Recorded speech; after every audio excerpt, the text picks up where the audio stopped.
to the Gaming Discourse. I'm Tyler Frater alongside Richard A. the Cruz. I traded in my laptop for a raspy voice. And Chief Engineer, Lieutenant Commander Connor Frater. That sounds like I don't know if that's a good deal or a bad deal. It is Monday, March 21st, 2022. Follow us on Twitter and Facebook at the Gaming Discourse. Go to our YouTube channel, YouTube/Gaming Discourse, where we post videos.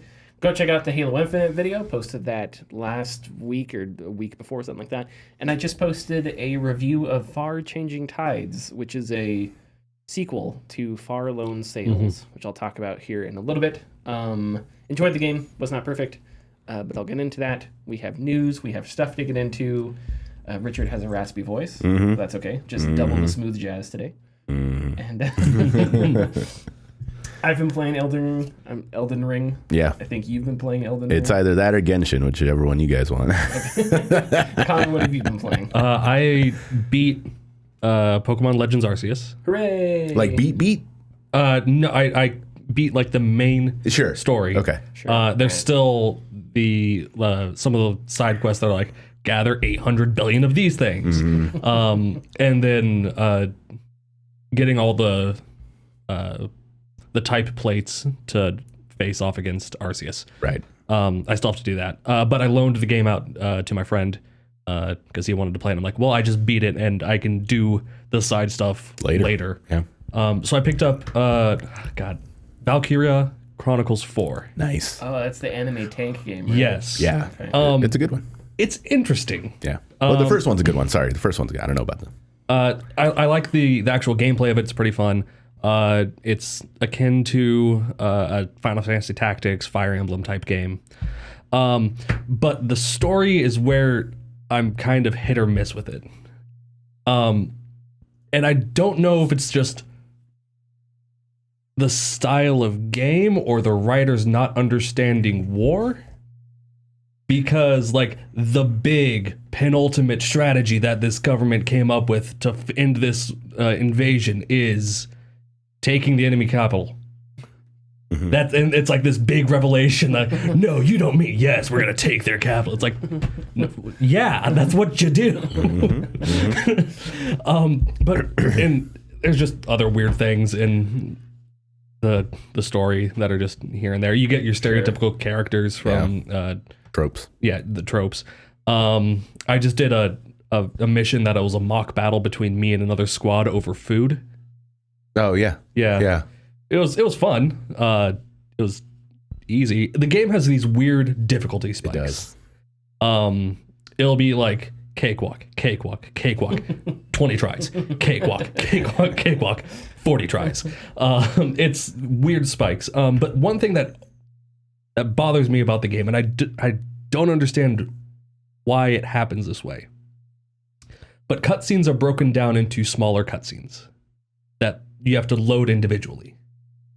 So because it's like the whole game is like played chronologically from the diary of the main character. Okay. So there'll be like pictures that are like taped in the diary that progress the story, and one will be a cutscene. And so you click it and it goes. Sure. The cutscene ends, and then you get the next cutscene, which is the continuation of the last cutscene. And it does this over and over. And I don't understand the reasoning behind it. That does seem strange. You don't unlock them, you just unlock them all at once. Well, you unlock them one at a time. So like they're episodic. Yeah, but it's the same. It is one long cutscene broken into smaller chunks. Oh yeah, I don't know. I don't understand it.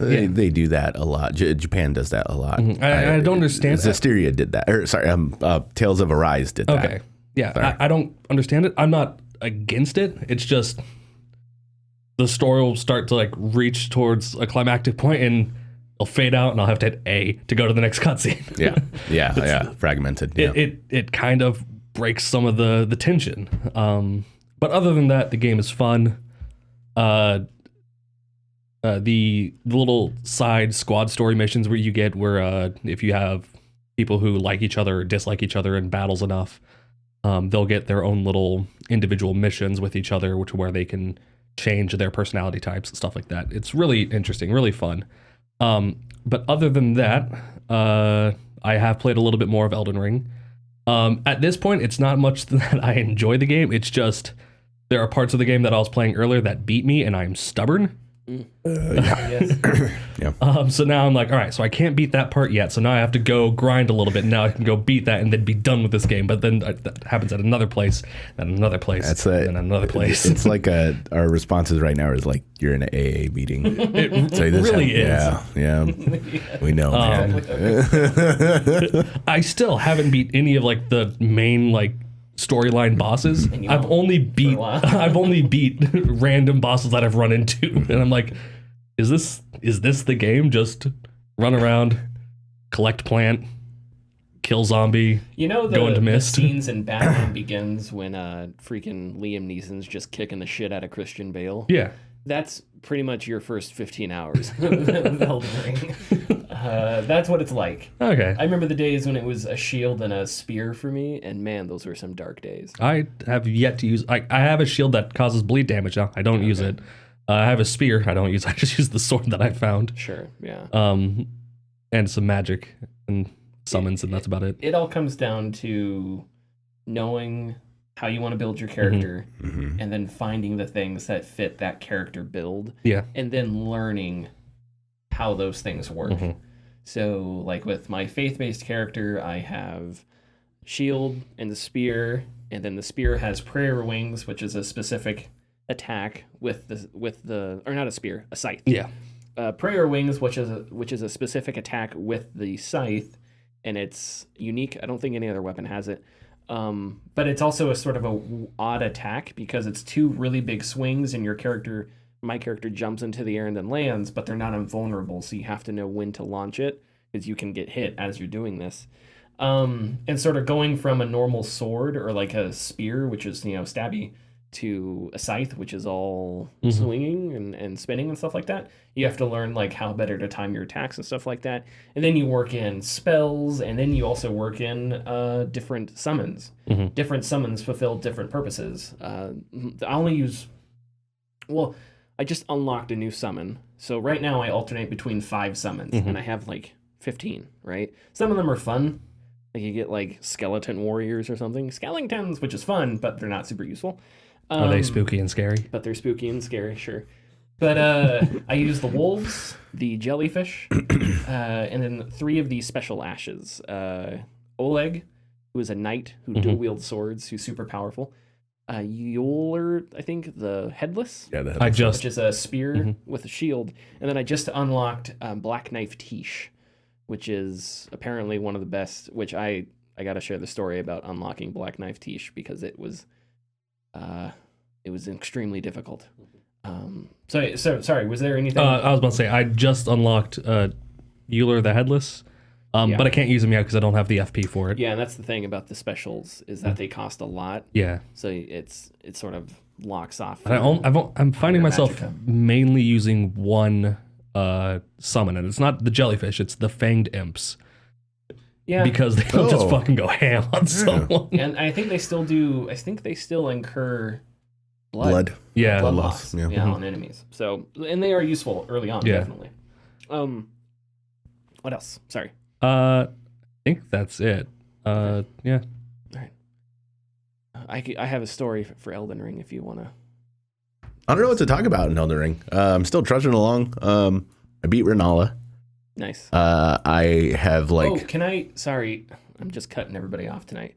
Can I tell you the thing that pissed me off about Renala? Oh, sure, yeah. So I have Rot Breath, right? Rot Breath, super powerful, really nice, but it's not easy to use because you have to hold down. You have to hold down the bumper for your character to charge up the move, Rot Breath, and it goes for a while. And if you hit something once with Rot Breath, that makes their Rot Breath bar go up, but it doesn't infect them with Rot Breath. So you have to keep hitting them with it until it goes all the way up, and then they are infected with Rot Breath, and then their health goes down. So Renala's first phase is she has a shield, right? And you hit her down from the ground, very similar to a lot of other boss fights in video games. Yeah. So my plan was, okay, I'll knock her down, I'll Rot Breath her, and I'll just hide and wait until she dies. Sure.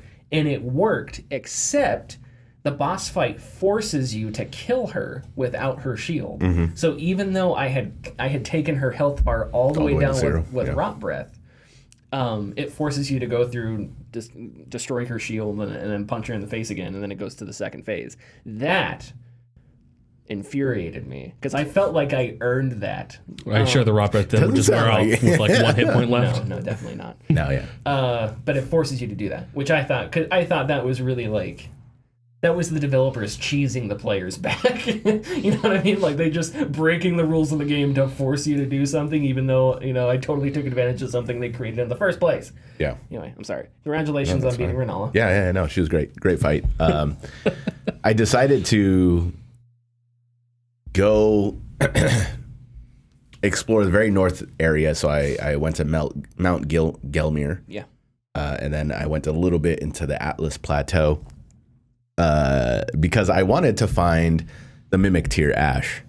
I needed to do some things up there before I could, and I finally got it, and then they nerfed it. So it was like, oh, okay, well, like the next day they nerfed it, and then I didn't even get to use it. So I was like, yeah, whatever. But I found an Ash that, or spirit summon that it's like 5 zombie skeletal warriors, but they have the full body shields that they just hide behind. Oh, interesting. And that's apparently an S tier summon. Really? So when they pull those shields up, like no damage happens to them, which is like wonderful. And they all gang up on the person. Yeah. And so that's great. I've been using them and it's awesome. I beat Radon, which was a wonderful fight, and his backstory. Cool. The shitty thing is that I don't like this about the Souls games. You can attack me for whatever reason. Is I am somebody who does like my story a little bit spoon-fed to me. I don't care if I have to go search for things to an extent, but I do care if that's the entire like plot line. Sure. Yeah. Radon has a really awesome, for like a fantasy, like a super crazy fantasy story. Like he has a really awesome backstory that I only found out through reading forum posts by people who went out to go find this stuff. Yeah. And it's slightly disappointing, but it's awesome when I tell it to other people, like, do you know about this guy? Like, it's fucking awesome. Like what he did and everything. So I just wish that was a little bit more involved in there's a lot of things I wish were involved in the story, but whatever. I finally got to play multiplayer last night. Hooray! Which was fun, helping my friend beat Renala again. He was at Renala and he actually couldn't beat the Red Wolf. So I went to go help him fight that, and then I was like, hey, I could just help you fight Renala too, which thankfully he summoned me right before the wolf, killed the wolf. I disappeared, and then he just summons me right again after that. And so it's like, okay, like redundant, but whatever. But we were able to get to Renala and fight her, and that was a hell of a time. So I'm hoping he'll call me in to fight Radon or whoever else. But other than that, I've kind of just been wandering around searching more. At this point, I'm 70 hours in, and I'm barely like, well, I should probably wrap up these NPC quests or like start doing them. So I'm going to go. It's great that the NPCs now appear on the map, but you still need to find them before they appear on the map. Tiny hoods on the map. It's like, so, this person. So yeah, there's a couple people in the round table hold that are sitting there that I don't remember their names. So I got to figure out what to do next regarding furthering their plot line, which our little jellyfish friend has a plot line. Wait, really? Yes. I didn't know this. Yeah, no, it was, I came across it on a TikTok because my TikTok feed is like, I'll get Elden Ring stuff every now and again. And yeah, there's a quest line involving her, and I was like, this is really neat and kind of sad. So I'm going to go do that eventually because it's like late game stuff. You mean the actual summon or the summon? Monica? Yeah, the summon. Oh, interesting. Yeah, I'll have to follow that too. Mm-hmm. Yeah. It doesn't happen until like late game, like the last area, but still, it's cool. Pretty cool. Yeah, Jelly has gotten me out of a lot of tough situations. Okay, Black Knight. I'm gonna take this opportunity to call off Tyler real quick. Yeah. Huh? Oh, go for it. No, I just wanted to cut you off for cutting us off. I know what it feels like. Just break into like a talking. But no, really, I just got teleported to the north because of a chest. I was like, oh, fun. This is cool. All right. Caelid, red area? No, Royal City. Oh, with the giant. No, Royal Sure. City? Okay, sure. Yeah, he hasn't explored that. Yeah, I just got teleported there. I'm like, well, fuck. Oh, okay. All right. Good luck. All right. Black Knife Tish is the new summon that I got. To get Black Knife Tish, you have to beat the Black Knife Assassin ringleader. Have you encountered a Black Knife Assassin yet? Yeah, I believe so. Don't you fight him with Blade or Blythe, like right at the, like it's the little circle you got to teleport into, right? That is not a Black Knight Assassin. Okay. Black Knife Assassin. That's a hound, something hound, right? Oh, sure. Yeah. Okay. Then no, I haven't. I've seen them though. Black Knife Assassins are hard as hell. Because they're invisible, right? There is one that's invisible, and they're in the boss fight takes place like in shallow water, so you can see their footsteps, and then every now and then they appear. But they have a move set that includes a backstab that'll instantly kill you, or at least instantly kills me. That instantly kills everyone. They have a move with their dagger that sends a red magical blade through the air, and it damages you, and then it burns away at your health. So if you don't drink in time, you'll die, right? So you're forced to either drink or just die, because it's, at least for me, because it does enough damage that doesn't instantly kill me, but those last few seconds where it burns away at my health will kill me, so I'm forced to stop whatever I'm doing and drink a health potion. Anyway, so I was determined to get Black Knife Tish, and you have to follow Ronnie's quest line to get to the place where Black Knife Tish is, and you have to beat the Black Knife ringleader, which is one of those ever goal boss fights where you can't summon, you can't do any help, it's just you versus the boss. That's it. Yeah, they have those plates. Yeah, little plates. Yeah. So how far are you in that quest?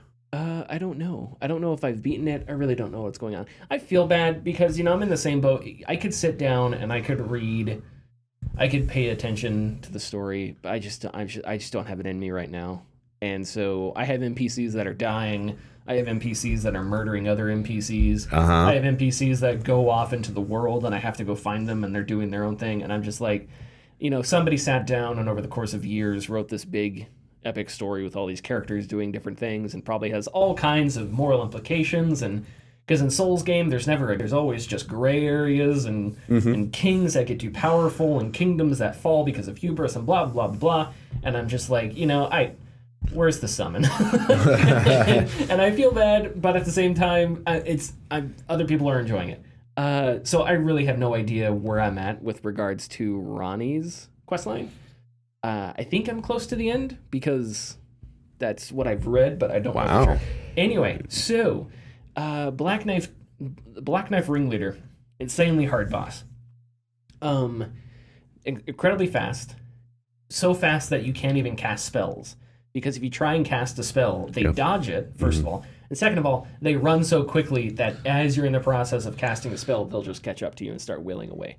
They have, the Ringleader has the backstab attack, which is a one-shot, has the magical blade, which is a one-shot unless I drink a health potion, so it's essentially a one-shot, has two jump attacks. One of them, jump in the air and land on the ground. If you're anywhere close, you take a lot of damage.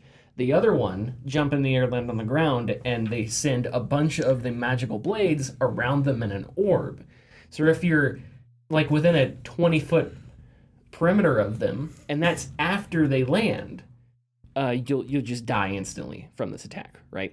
So if you're running away, they jump, and then they land, and then that's like 20 extra feet you have to be away from them. And if they do this orb of blade attack, they'll just kill you instantly.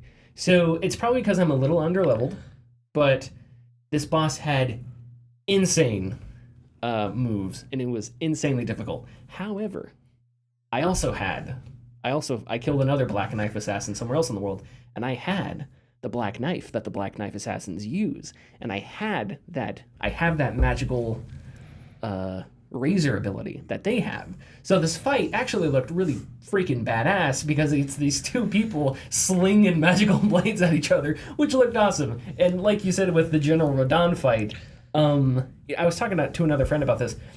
From Software's games never look, if you like, during the Renala cutscene. Yeah. Like Renala's textures didn't look super great, they're plasticky, yeah. But that's not the point. It's all about the art direction, right? When you are walking up on a giant throne with a giant skeleton it's just like no other game can capture the sights and the art direction that From Software can.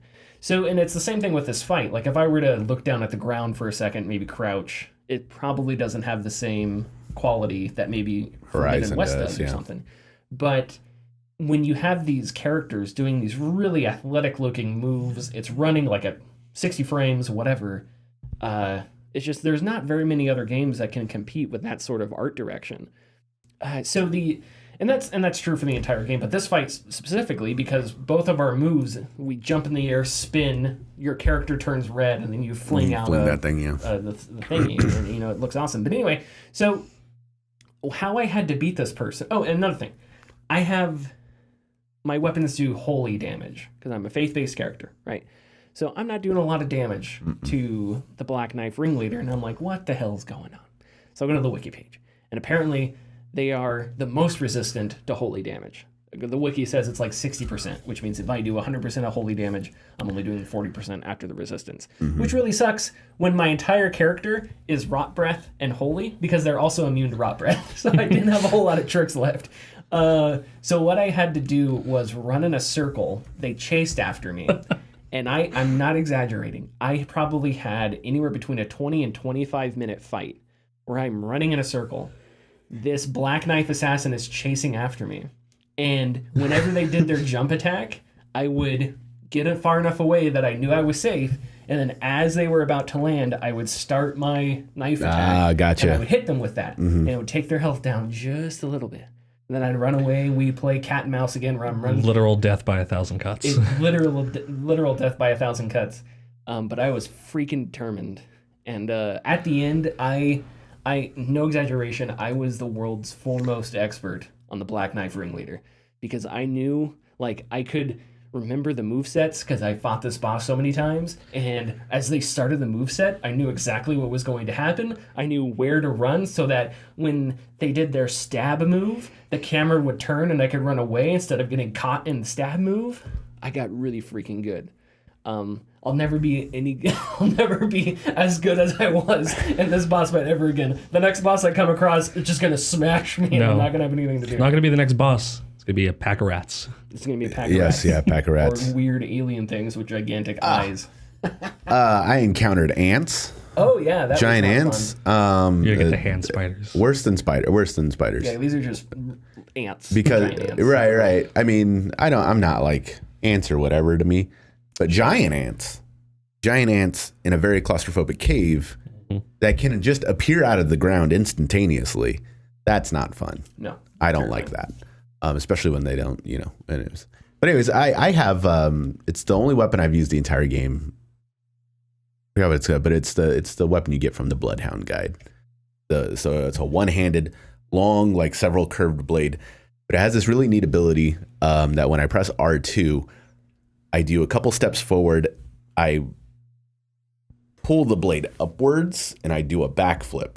Oh, and cool. And it brings me a distance away from the character, so I hit them and then come back. So I'm able to dodge several moves, like a lot of moves, by doing that. I can usually get a hit, but make that safety position without having to roll or anything. The thing is, when I was playing the other day, I was kind of panic playing because I was in a predicament. And so my fingers kind of pressed a couple buttons at once. And I realized that there is a chain of buttons that makes you do different moves. So when you press L2 and do that backflip with the slash, when you land, if you press R2 again, your character disappears like Dragon Ball or something, and it appears right in front of the enemy and just another really? slash. Yeah. So I'm able to get 2 hits, and both of the attacks usually dodge any moves that are happening because of that. So I've got my ass saved plenty of times with that move. So I don't think I'll use any other weapon unless I find like a really sick one. There's a gun. Well, there's a hand ballista. So no, I found that. So, but there is one weapon that I really want, and I don't even think it's a good weapon. But there's an enemy. There's an enemy in one of the churches, a Blood Rose Church or something, in the middle of Liurnia, the lakes. Okay. When you go into it, there's just some sort of growth like around the area, but the entire water in the middle of the church is red, blood red. And and an enemy just appears above, and they have this long sword that it looks kind of like a drill. And I really wanted that weapon. I thought I was going to get it because they were an invader at first, but now they're just a normal enemy. And I thought I was going to get that weapon when I killed them, and I didn't. And I've never seen that weapon again. So I keep killing it, thinking that it'll drop it, because I think enemies have specific drops. Yeah, I'm not sure how it works. I know people will talk about farming enemies. I'm going to go look at that. Anyways, because they want to get like a specific item or something. I just wanted to talk about that really cool weapon. Okay. I think if you Googled it, you could probably find it. I probably will. Because I don't think there's, like, it feels like everything that you see an enemy use, you can get somehow. Even the giants, that have huge, you can find the swords that they're using. They're not as big as the swords that they're carrying, but they're normal human-sized versions of the giant swords. So I wouldn't be surprised if you have to go to some freaking cave somewhere that's full of poison and spiders to, kill some boss that's called, like, Spider of Queen's Regret or something like that, and just grab that sword. Probably pretty easy. Call me for help if you need. So there's that fort down south that has a giant outside it. Yeah, that fight was disappointing. Fort Mar. Oh, the dude who just like shoots the arrows at you, right? Yeah, because that's all he can do. He's the easiest. Yeah, because that's all. Yeah, From Software does that a lot, where they intimidate you, and then you realize, oh, wait a second, this guy's kind of a joke. Yeah, and then that's another meme that I love. There's a friend of mine sent me a meme, and at the top it was some super scary looking lava boss, and it was like lava boss from hell. And the player's reaction was, "Oh, okay, thank God." and then the next, just a guy. It's just way off in the distance is a guy with a sword and a cape, and their name is the Captain. It's like, oh God, oh no. Well, yeah, that's how it was when right before you fight Renala, there's a soldier, just a single soldier, like right before her. That dude is an asshole. Like Renala was fine, but he's like he can parry you and then kill you one hit, and it was. Yeah, that giant was disappointing because I just rode up onto him and just stabbed his ankle a couple times. Yep. I was a literal ankle biter. The other, I guess it's more of the insult that you get because you become the ankle biter. The giants after that are a little tiny bit more difficult. Okay, especially the one that you're near. Yes, we don't see fun. I'll just teleport away. Find out yourself or teleport away. Yeah, but fuck that place. I don't know, like, because I'm not super invested in the story. I don't know if I'm going to hit that wall where I just don't care anymore. Yeah, for sure. I'm still having fun exploring and finding things. But I don't know when, because thus far all of my adventures have been mindlessly exploring or finding something that I know is going to help me. Yes. Right? And once I have my character at a spot where it's like, well, like, what else can I do? Yeah. You could find all the pieces to the Elden Ring. It's like, but I don't care. Yeah. So I might hit that wall. And I feel bad because Forbidden West is so good, but I just haven't touched it because Elden Ring is also really good and it's really different. But I'm sure that moment will come. I wish the story were more accessible, even if it was like pages you find that you could read. I wish it were more accessible. Agreed. I like that From Software tells their stories this way because, when I was playing through Halo Infinite, it was really disappointing because Halo Infinite was just so standard. Audio recordings. Like, Escherum's most interesting dialogue was audio recordings, which sucks because if they would have taken some of that audio recording dialogue and actually put it into cutscenes where he is Escherum, that would have made his character funner to watch on screen. But so much of the most interesting stuff was delegated to audio files, and they're just not. I don't know. Audio files just aren't the same as experiencing a story, But that's sort of a video game trope that is just all over the place now. So at least I get the story that way. Hey, I'm not saying this is an argument that's never going to end. I'm not saying ever. Spoon feed me the story. I'm saying have the story in the game at least a little bit, and not just give me Darmok and I have to figure out Angelot at Tanagra by myself. First of all, You do not bring Star Trek: The Next Generation into this. I will Actually, bring it you in. do. Thank you. I love it. So thank you. No. And that's a very apt comparison, I think. Shaka. No, Timba, his arms wide. No. So, okay. If you want to argue that you don't like it, like that's fine. No one could possibly that you would prefer other things. That's fine. If you want to, and I'm not saying you specifically. I'm just saying you in general. Shaka on the walls fell. No, but if you want to argue that they shouldn't tell the story this way, that's what I would disagree. No, I'm because just that would be akin to saying like David Lynch should make his movies surreal because it's weird or something. Like all I'm saying is I wish that I didn't have to go through forums and hope that other people have figured it out to be able to figure it out on my own. And if that's your preference, then that's your preference, and no one can argue against that. Mm-hmm. Problem is, I think that's a majority preference as well. Okay, that's fine. Okay. I'm sorry that the majority of people, No, it's true, but well, no, yeah, I mean, what does that comprehend? It's silent 99% of the game. It's true, but yeah, no, it just sucks because it's like, someone was like, this is the most accessible, Souls game, and yes, sure, but also no, because like, oh yeah, the first night, the tree knight or the tree sentinel, like, it's there to tell you to go somewhere else. It's like, well, people are not going to get that. People are not going to go somewhere else from dying to this boss a million times. They're going to get, this game is hard. I'm not going to play it anymore. If 70% of my people can't read my signs in my store, like, they're not going to understand the nuances of that. And then people are going to go like, more people should play this game. And it's like, well, there's a reason why people are not playing this game, because the way it's designed has locked people out, locked the average person out. And it's fine that there's already like a huge audience for Elden Ring that have enjoyed it now, that have gotten into it. But I wish just some things were a tiny bit more front and center. And I think one more thing about it being accessible is they already have, From Software, their games already have this mythos of being beat your head against a wall till the wall breaks. Difficult, yeah. So if the point is, oh, you can't beat this boss yet, go farm elsewhere and come beat him later. That's not that feels atypical to a Souls game, because every other Souls game is, yep, this is the boss, beat him. Well, I mean, that is true, actually. Well, and I don't mean the first open world Souls game.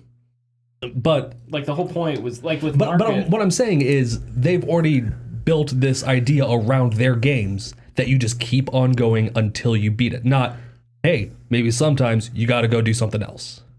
Okay, well, I'm not. We can later. And I'm not sure what your saying point is, because my point is they've changed that paradigm. What my point is people know that about Souls game, that it's beat your head against the wall. Okay. And they're going to keep doing that. They're not going to think, well, maybe I'm supposed to go do something else. They're going to think, oh, no, this is just a hard boss. I am as cynical as everybody else. I think the first time you step outside and you get to the first step bonfire and you see a gigantic world in front of you, I would think most people, like when I tried Margit for the first time, didn't get close. And I thought, okay, I'll go level up, find new weapons, stuff like that. I think you got to give people a little bit more credit. Even if that's the context that other Souls games have been, I think the paradigm is obviously different with this one. So I don't think you need to be told to go do other things. And that's I'm not saying that it's unique to Soul. I mean, a ton of RPGs are like that. You go into it, like, the very first, or not the very first, Dragon Age Inquisition, the Hinterlands. The Hinterlands had, like, low level, and then in the middle was, like, level 17. And the only way you would know that is if you strolled in there all happy, because you were killing, wolves earlier, and then some tree thing comes out of the ground and smashes you, and you're like, oh, okay, maybe I should go do something else for a bit. This is clearly above my level. Now, the thing that's complicated with Elden Ring is that you can shoot above your level if you can attack really well, or if you have, if a boss has a weakness and you happen to have spec'd into that weakness, So And there's all kinds of complicated things with that. But anyway, so I want to talk a little bit about Changing Tides. Okay. But Yeah. does anyone want to yell at me? No, I don't want to yell at you. I mean, I always want to yell at you. But I go just ahead. said what I'm going to say. This conversation is never going to end. Yeah. Like, Okay. this is a conversation that's just going to keep at it. Shaka. Shaka when the walls fall. I was thinking Shaka Khan, but Yeah. You see, he says this in failure because the walls fell. Shaka when the walls fell. Anyway, enough about Star Trek Next Generation. So, Far Changing Tides is a sequel to Far Lone Sails. Far Lone Sails came out in 2019. It is a really good 2-hour long kind of a puzzle game. You have a land ship. You press buttons. You're a little dude that hops around on the land ship. Yeah, you throw fuel into it. Sort of deploy your sail. It's kind of like coal powered, but you throw trash and stuff into it to power it. You deploy a sail when there's wind to catch, and you go across this landscape. The series is about environmentalism. It's about climate change. The Earth has been decimated by. It's sort of vague, but it's been decimated by climate change. And this one, it's the same deal. You start in a city that's flooded, so you have rising sea levels. As you get further in the game, you see a bunch of icebergs, so the polar ice caps or whatever ice cap has melted, resulting in rising sea levels and stuff like that. But this one's pretty much the same. You have now instead of going across land, you're on a boat that you control, and it's also a submarine, so that's kind of cool. So there are times where you have to go underwater and you control a fun little submarine, and it's the same principles apply. You pick up trash, you throw it into the engine. That's what gets you going. When you like a flux capacitor. It's like a flux capacitor. Come on, it's like a warp drive. Jeez. Prefer Back to the Future, but whatever. When you really have does wind, power the flux capacitor with just literal garbage. When you have wind, you can deploy the sails, and the sails will take you. And it's a really fun. There's just like the first game. It's got a really good soundtrack. My biggest problem with this one is the first game really short, and deploy the sails. You could just sit back and take in sort of the game. Great soundtrack. The art was fantastic. This one's same thing, great soundtrack, great art and all that, but when you deploy the sails, for whatever reason, the sails will lose the wind, and you have to, so how it works is you put the sail up, and then another sail catches the wind, and you have to push and pull this little lever that that turns the sails so that they match the wind direction. But every now and then that'll lose the wind and the sails fall. So you have to go back and mess with the lever again to get the sail to catch the wind again so you can keep going. But it happens all the time. So in those moments where you just want to sail and sort of enjoy everything, you have to go and fiddle with this lever again so that the sails can catch the wind again. And it's kind of tedious and not super fun. And it's odd that they would do that because the whole point of the first one was just taking in the atmosphere. Yeah, it sounds like a worse version of Desert Bus. This one's a little bit longer because there's more you can go undersea. There's optional caches with more fuel and stuff like that. I still enjoyed it. I ended up giving it a B, which is the same thing I gave Far Lone Sails. In retrospect, I think I was probably B for bogus. Hey, I was probably a little too harsh on Far Lone Sails because when I played Far Lone Sails a couple days ago, it was actually really, really good, and the whole experience is seamless. You went back to the first one after playing this? Okay. Well, I played it before. I'm sorry. I went back and played it before I got into Changing Tides, and it was like seamless. Like they did such a good job. So if you are looking for a really short 4 to 5 hour story, it's intelligently told. A lot of great little sections of things. I would definitely recommend it. It's on Xbox Game Pass, and that's where I played it. And go check out the review. Is there anything else we want to say before we get to the news? No. All right, play the ad. We want to give a massive shout out to the sponsors of this episode. They have been silently supporting us since the very beginning, and we felt it was time to give them some love. The like and share buttons have been at our side since episode 1 of the podcast. They can be found just beneath this episode. Please give them a click, it helps us greatly. If you're feeling lucky, click the bell icon to enter for a notification anytime we post new content. You may be surprised by what you get. Moon Studios is an Oppressive place to work. This was a very, very long story by Dean Takahashi at GamesBeat. We're not going to get into everything. We'll post the link into the description. It is literally like chapter of a book long. But we're going to try to condense it here and get to some stuff. But as I said, there's a lot of stuff that we're just not going to talk about. So GamesBeat spoke with multiple current/former employees, many of whom had problems with founders Thomas Mahler from Australia and Gennady Coral from Israel. Where they're from will become important in a bit. Moon Studios, Ori and the Blind Forest, Ori and Will o' the Wisp. Yeah. Games that a lot of people really love. And obviously this is another story about, just like with Fulbright, people that make these, emotional, thoughtful games. Then you learn that the culture is somehow anything but, and there's a weird, how does that exist, Anyway, there is a ton in the story, as I said, but in brief, the founders, meaning Coral and Mahler, judge employee work very harshly and insult one another and other employees, often in chats viewable to many people. GamesBeat points out that Moon Studios has an all-remote practices all-remote work and treasures its anti-corporate culture. Sources say the founders' attempts to make an honest, no-bullshit workplace is just an excuse to say whatever they want. One developer said the open environment was meant to facilitate an anti-woke stance at the studio. The story details casual racism, anti-Semitism, sexism, and bullying. Some employees characterize the founders as not actually being literally racist or sexist, more so edgy, immature, making jokes on a public workplace forum that you probably shouldn't be making, stuff like that. Much of the story was about Mahler specifically. In public chats, Mahler would call people's work shit and even failed abortions. The founders would get into shouting matches with each other during voice calls, which would waste a lot of time. Oddly enough, in-person meetings were different. When the team would get together for retreats and things like that, people described Mahler specifically as all smiles. So things would change when they were all together, but when they went to their remote setting, which is how Moon Studios does stuff for the most part, things changed for some reason. The founders responded to GamesBeat's story, but don't seem apologetic. They sent a statement to GamesBeat, and I've cut this down a lot, so again, this is something that I would really recommend reading in the story, but I'm going to read a little bit of it here. Quote, "We don't believe the experiences suggested by your questions are representative of the more than 80 Moon Studios team members who are thriving. What makes our team so powerful is our global and cultural diversity. We purposefully set out to create a different kind of studio, one that encourages creativity, open communication, and collaboration and performance.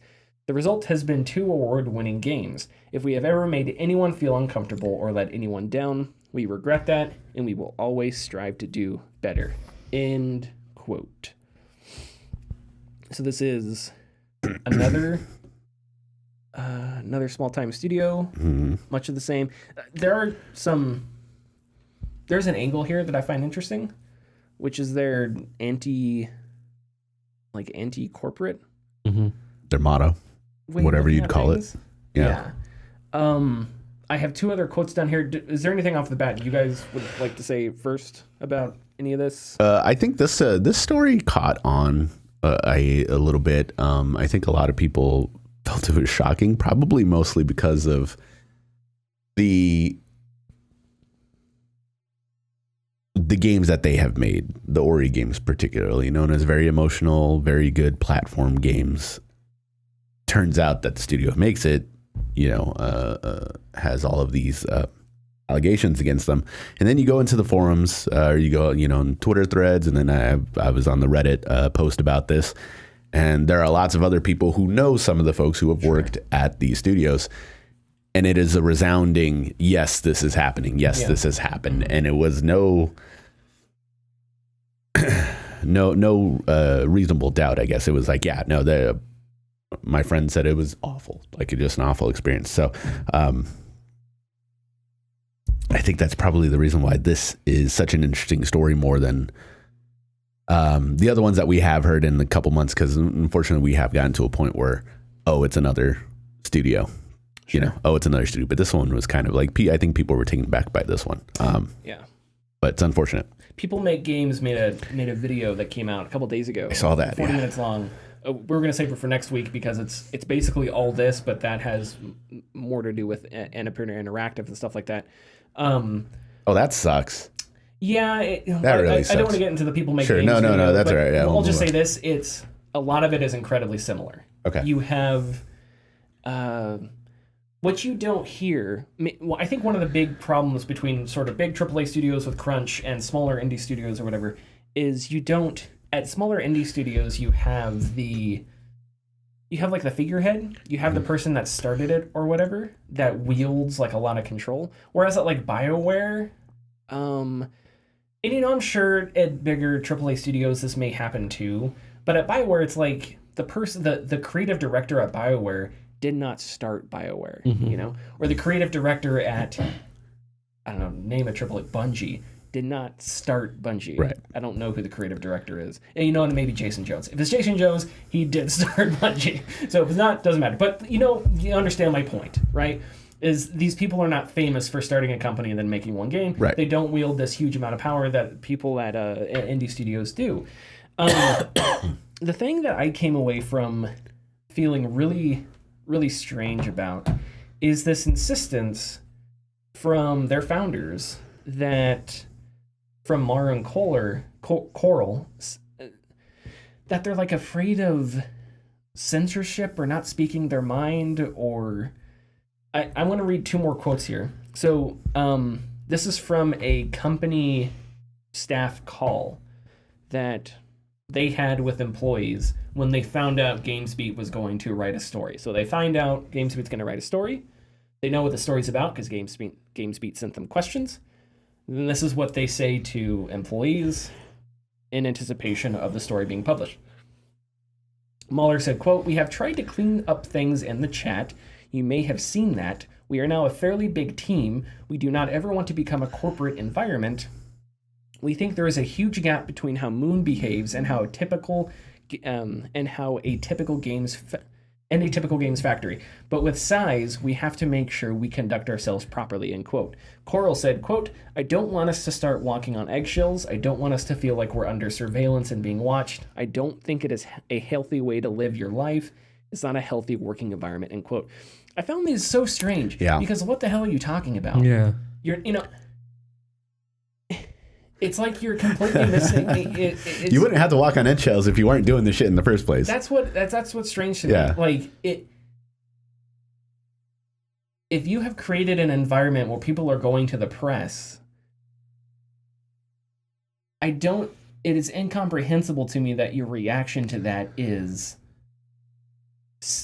feeling sad that people have to go to the press. Yeah. Even though you yourself created that environment. That's just, I don't know, that's dissonant. That's cognitive dissonance, right? Mm-hmm. Like just completely, I don't know, lacking all self-awareness. This other thing with like, you can have an anti-corporate structure and not berate employees. Of course. I wonder what Mahler thinks anti-corporate is. That's what I feel strange. Like Because I'm getting very much, you keep saying that word, I don't think it means what you think it means vibes from this. Yeah, sure.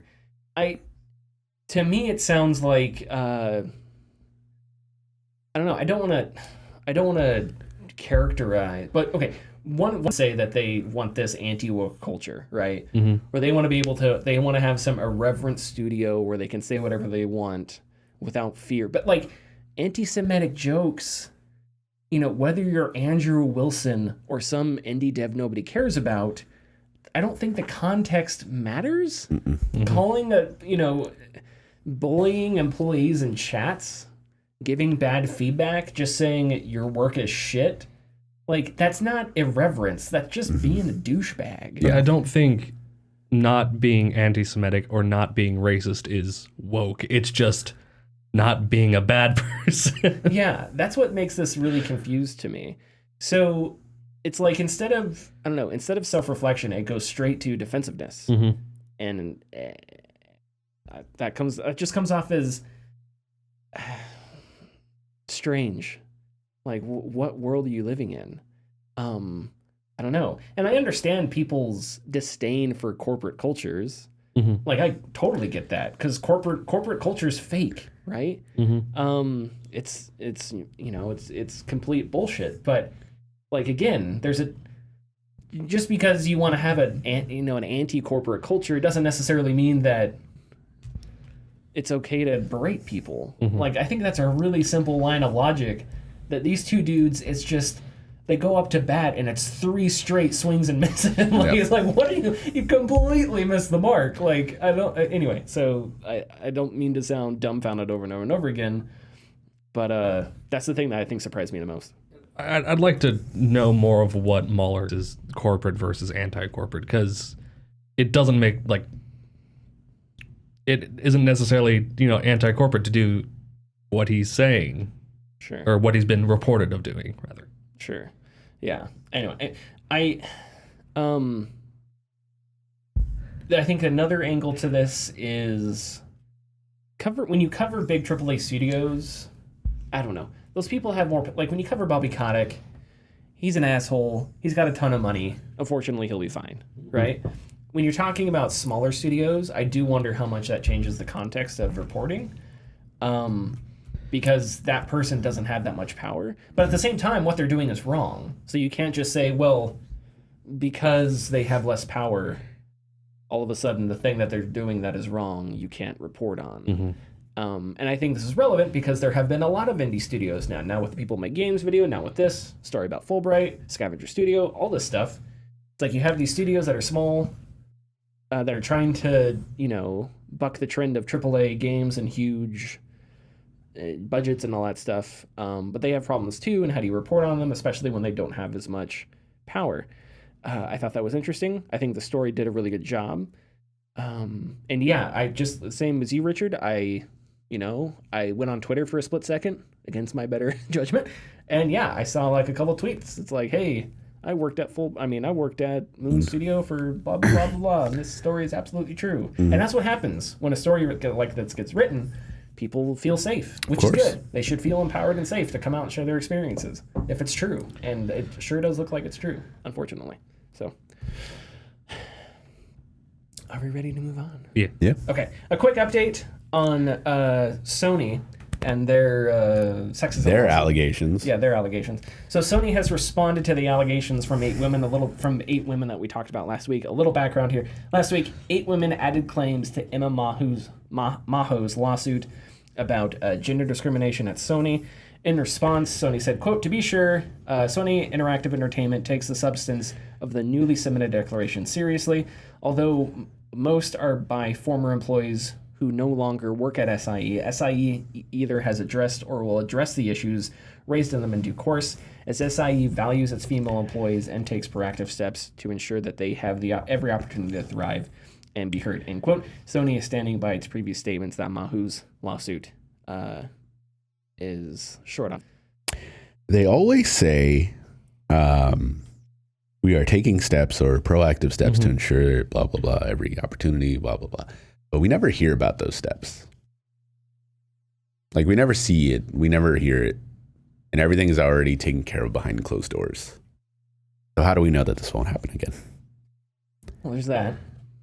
And that's a good point. That's all it is. I mean, well, so I mean, the good thing is they're not saying it's not true. They're not denying any of the allegations, like Sony Interactive Entertainment. Like, yeah, I guess none of the specific 8 women's it is corporate speak. It is a PR release, sure, but at least they're, I guess they're kindly denying it. Like, it's short on facts, but they're not saying they won't like take care of it in some way. I mean, I guess there's some merit on that. I didn't see if they said specifically how. What kind of changes they would make. Well, that's the thing. We're not going to. Yeah. And I know in the past, like back when that went down and Riot, did some publicly said like what they were going to do to change and stuff like that. Anyway, that is interesting. The thing that I like is that they pointed out that most are by former employees, which is a political move. Yeah. It's like, why would a former employee say this? Wink, wink, nudge, nudge. It's like, come on. Looks Sony. like they work for Xbox now. No. That is a very lawyery line. That's rhetoric, you know? Like, what does it matter that they're former employees, Sony? What are you trying to get at, Sony? And I mean, that could easily backfire on them. It's like, yeah, this stuff caused them to be former employees. Sure. Yeah. Your inaction or active decisions to, you know, discriminate by a gender, made them leave. That only adds merit to their talking points that they're bringing up. Yeah. And so I think Sony Entertainment needs to get a new PR writer, because they just strike out that although most are made by former employees, they take out that line. The rest works. I don't see why companies don't take a more compassionate. Listen, if you are a CEO of a company, one day you get sued, gender discrimination. Like, why not take a more compassionate approach to these things? Why not go, okay, let's make sure we didn't do this. Let's make sure we are good. But instead, they go the Franz and Townsend direction, which is, no, fuck you. Why did you have some compassion?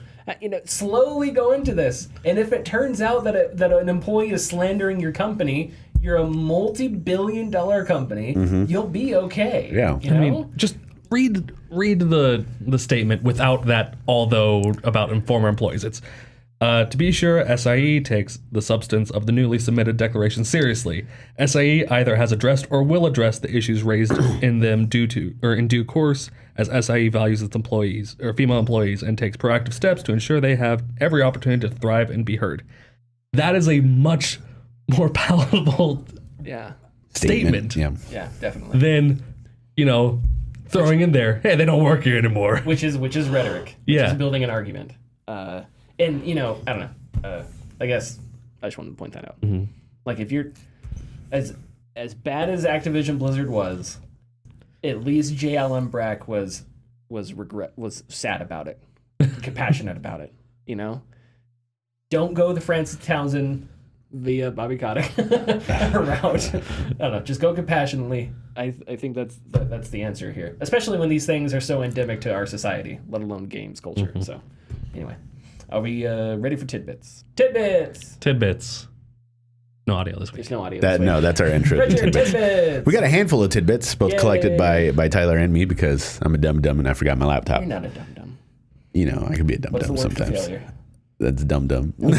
Chaka. Oh yeah, Chaka. Chaka. No, Chaka from I am Chaka. Land of the Lost. Sony has now acquired Jade Raymond's Haven Studios. PlayStation studio head Herman Holst has said that, quote, from their first pitch, we were inspired by Haven's vision for creating a modern multiplayer experience that brings gamers together in a positive and meaningful way. We were confident in their creative and technical expertise to deliver on such an ambitious project, and we were thrilled to invest in their journey developing a new original IP for PlayStation. Jade Raymond said something, but I'm not going to repeat it because she's a woman. I'm kidding. It's a whole joke on the, what we've been dealing with. Anyways, Jade Raymond said, quote, our first new IP for PlayStation is on track to deliver a AAA multiplayer experience with a vision to build a systemic and evolving world focused on freedom, thrill, and playfulness that would keep players entertained and engaged for years. Good. Very good. I do always wonder what she keeps talking up, like the multiplayer aspect of it, and like how her quotes always are like Kojima quotes when he's talking about Death Stranding. And so I'm kind of like, what are you doing? What are we going to do here? Don't be a metaverse thing. This is awesome. Don't be a metaverse Hopefully. There's not much on this, but CD Projekt Red confirms there's a new Witcher in the works. This will be a new Witcher story, but CDPR said, quote, we're happy to announce that the next installment in the Witcher series of video games is currently in development, kicking off a new saga for the franchise. The series is now moving to Unreal Engine 5 and will begin what CDPR calls a strategic partnership with Epic Games. What that means. I read another article today said that Epic Games will be helping with the costs of the engine and the cost of publishing. That's interesting. Yeah. Because what does Epic Games get in return? I don't know, but they already confirmed there was no exclusivity. Yeah, so I don't know. That interests me. Is it, do they get their logo before the game starts? Do they get their logo during commercials and stuff? I don't know. I find that too. I also find that, I wouldn't think CD Projekt Red would need. Why are they going to Unreal Engine 5? Because their other engine ain't working. Yeah. Yeah, well, right now it's not great. That's a good point. I think 2 years later, and every time I launch Cyberpunk 2077, the first cutscene, characters are still T-posing. Yeah. I think that no matter what, it's always good to see your logo or your name on something that is positive. That makes sense. Mm-hmm. Sure, yeah. So even if Epic has nothing to do with creating the game, if you see their logo, sorry, this is a good example for me, but bad example in general. People still come in today and they ask for LA Noire, and they're like, man, Rockstar made a good game. It's like, no, Rockstar did not make that game. Team Bondi made that game. Rockstar just published it.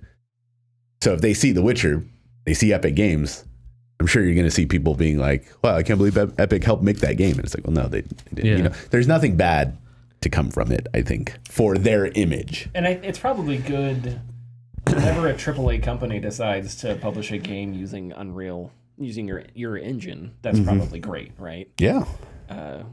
So yeah, probably a win all around. But I would like to know the details. We're not going to learn what the details are. Not for a while. And a new Witcher sounds great. I would love to have a more RPG Witcher, where maybe I can be a Witcher that's a bit of a douche, a bit of a villain. Yeah. Or be a Witcher that's like really, really good instead of being Geralt. I think that could be interesting because, Witchers aren't Jedi. It's not like they're good. They're just a mercenary, a traveling mercenary. Well, so it could be interesting to explore that. Yeah, and I'll tell you what, I mean, a lot of people are going to miss Geralt, so. Yeah, but Geralt's story came to a phenomenal Oh, yes. ending. Yeah, sure. It did. So absolutely. Never needs to be picked up again. No. If there's anything we've learned, it's that when stories end, they should stay ended. Looking at you, Splinter Cell. And they shouldn't come back and almost murder their grandson or whatever. And they shouldn't come back and androids should be slaves. Talking about Star Trek Picard. When a character's story is done, they should not make any more content for that story. Cancel Kenobi. Well, but that's in the middle of the story. And we're gonna see it's bad. Anyway, so I have some more tidbits. Okay. Sorry. Oh, sorry. Epic Games is donating all the proceeds or all of the funds made from Fortnite to Red Cross for Ukraine. Oh. And I think today they announced on Twitter that they raised $36 million. Yes, that is. And that's all going to Ukraine or to Red Cross, I think. Good. That's great. Very good. That's just one of those things where it's like, it's just good. Yeah, just good. Yeah. It's insane that they made that much money in one day. I'm telling you, man. It won't stop. Jesus. All right. Can you imagine being like a Russian general and you're like, sir, Ukrainian army just got reinforced. What the hell happened? Apparently they use these, and it's just like a Carlton dance. It's like, oh god, they're getting new tanks because of these goddamn dances. Russians are all pointing to the sky. It's just buses. Fuck. Anyways. Oh no. No, I was scrolling through Twitter the other day and I came across a thread about people, playing WoW, and this guy had to change his what's the ISP? He had to change his ISP. Oh, sure. Yeah. Because he lived too close to the Russian border. Oh, and so it counted as Russia, right? And his WoW account was temporarily blocked because of that. Wow. Jeez. Yeah. That's scary. That is scary stuff. That's unfortunate, too. That's scary stuff, yeah. All right, more tidbits. Oh, do we have more? I have more, yes, and I have one a little bit longer. With good. Thanks. It makes me feel good. The Halo TV series, the producers behind it have spoken on how it ties in with the game. It doesn't. Fantastic. The Halo TV series takes place in a completely separate universe. 343 Industries describes this as the Silver Timeline. As seen in the trailers, Master Chief isn't the only Spartan alive. He has a team with him. Whatever. That explains the trucks. The reason being is to protect the original canon while exploring other nooks and crannies in the universe at large. The original canon is a joke at this point. However, what are you talking about? Halo 1, 2, and 3 are amazing. Oh yeah, that's right. And ODST. And Reach. Anything else? Yeah. And Reach. Yeah, Reach. else. After that, nothing. No. So, but I'm totally for it. Now, here's the thing. Here's what we need as a nation. God. We need to come to grips with this, okay? Listen, there are a gajillion. Look, I just saw the new Batman, right? Totally different Batman than Batman Begins, then Batman Forever, right? We somehow have these two circles of fiction where in one instance we're okay with there being a gajillion different, like Batman is a concept that's portrayed all kinds of different ways. Sometimes it's dumb as hell, sometimes it's interesting. But like we have this other thing where like Halo or Star Wars, where there has to be one consistent timeline and we can't accept this thing where people reimagine things and whatnot. With Star Trek, like the J.J. Abrams universe, I was fine with it because it's set in another universe. Yeah, they explicitly stated that at the beginning. Like, it's like, whatever, go do whatever you want, have fun, have Kirk riding a motorcycle, because it's not, you're not messing with the next gen timeline, the original timeline. But the problem with that is when you do set it in the what is supposed to be in the middle timeline, now you have to get those pieces to fit somehow. You force them, yeah. And so what I have come to decide is that, if you make something as bad as Halo Infinite, I'm just going to decide it's not canon on my own. And if you say, well, Tyler, how can you do that? Halo Infinite actually happened. There are entire religions that had schisms where people who say that they know the true nature of the universe disagree on what that true nature is somehow. And if they could do that, I could say that Halo Infinite isn't canon, and I could say he was still alive in Star Trek. Anyway, so back to this. I'm fine with them setting it. If it's bad, it's bad. Who cares? I think this is the totally right way to go. Do not try and hammer something. I think one of the important factors for us being able to accept the multitude of Batmans is one, it's almost 100 years old. Yeah. Okay.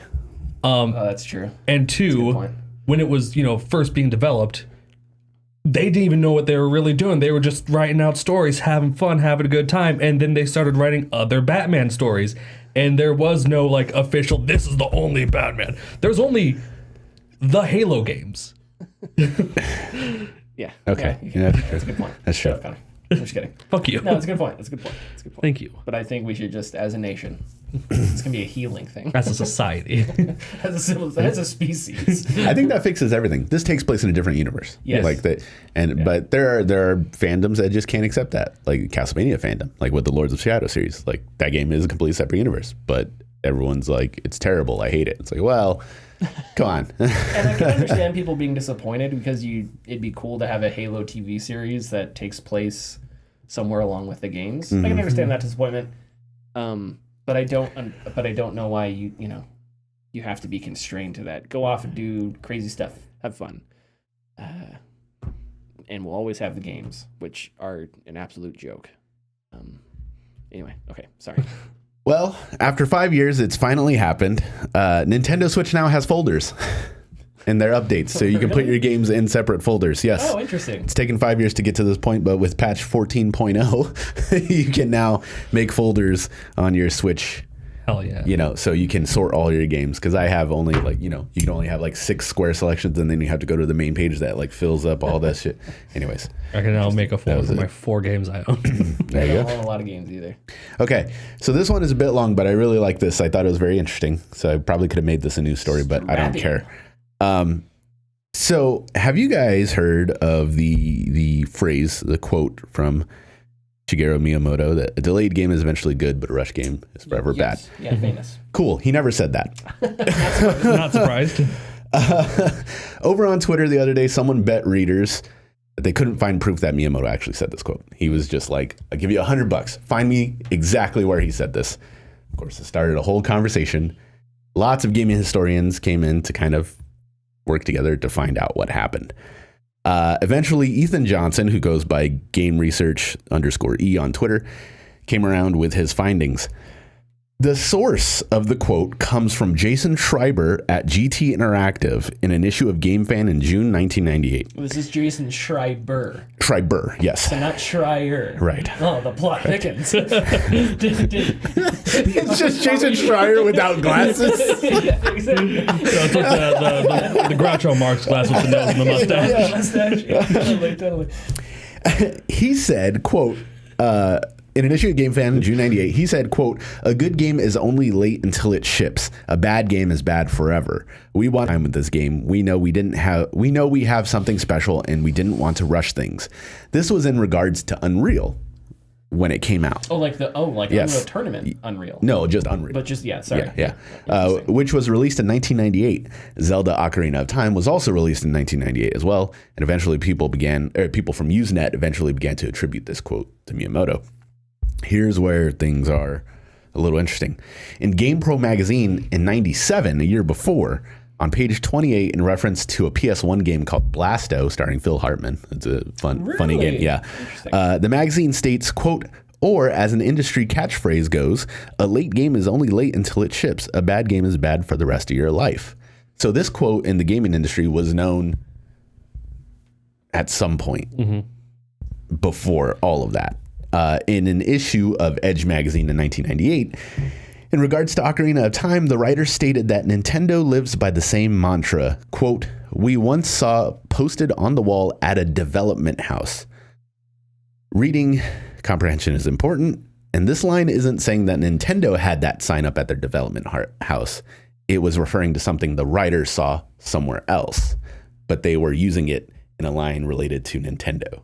Interesting. So, okay.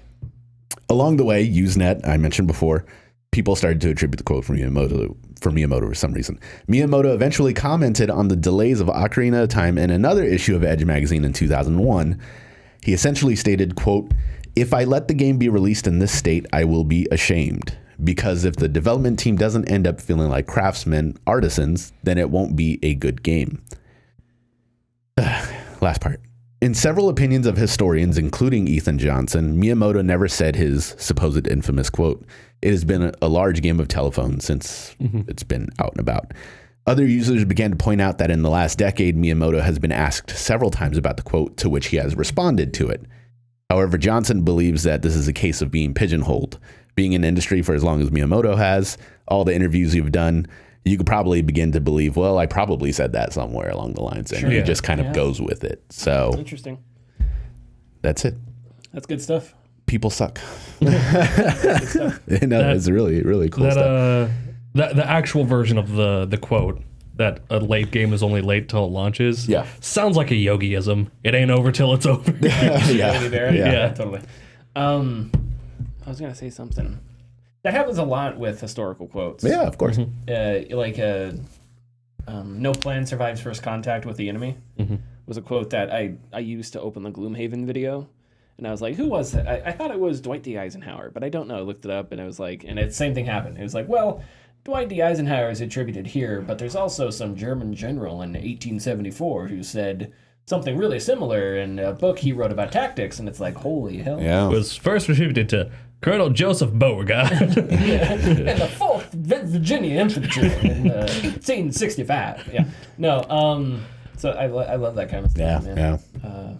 That's the deep searching that I really enjoy, that I know I would really love to do, but I just don't have the focus to do. Sure. To like scour all of that. Ooh. It's like understanding Elden Ring. Hey-o! Brought it around. Follow us on Twitter and Facebook at The Gaming Discourse. Go to our YouTube channel, YouTube/Gaming Discourse. Check out the Halo Infinite video. Check out Bar Changing Tides. Like, Salt, Battery, the like button, comment. Like, Assault, and Battery. And we'll see you next week. Bye. Bye.